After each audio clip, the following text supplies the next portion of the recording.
ഇയാടെ ചെങ്ങായി ഇജാന്റെ പെണ്ണുങ്ങളെ പണ്ടം പണയം വെച്ചു എന്നിട്ട് 2.5 ലക്ഷം റുപ്യ ഉണ്ടാക്കി 2.5 ലക്ഷം റുപ്യ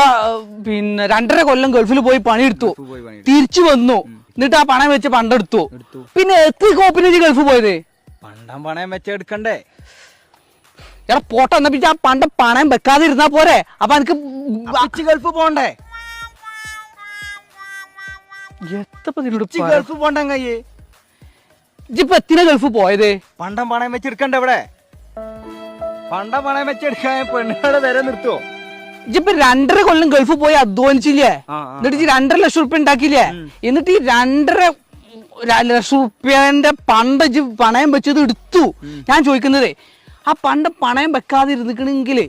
എനിക്ക് എടുക്കേണ്ട ആവശ്യമില്ലല്ലോ അപ്പിച്ച് ഗൾഫ് പോണ്ടേ കയ്യേ ഇജിപ്പോ 2.5 കൊല്ലം എത്തിന് ഗൾഫ് പോയി പണിയെടുത്തേ പണ്ടം പണയം വെച്ചെടുക്കണ്ടേ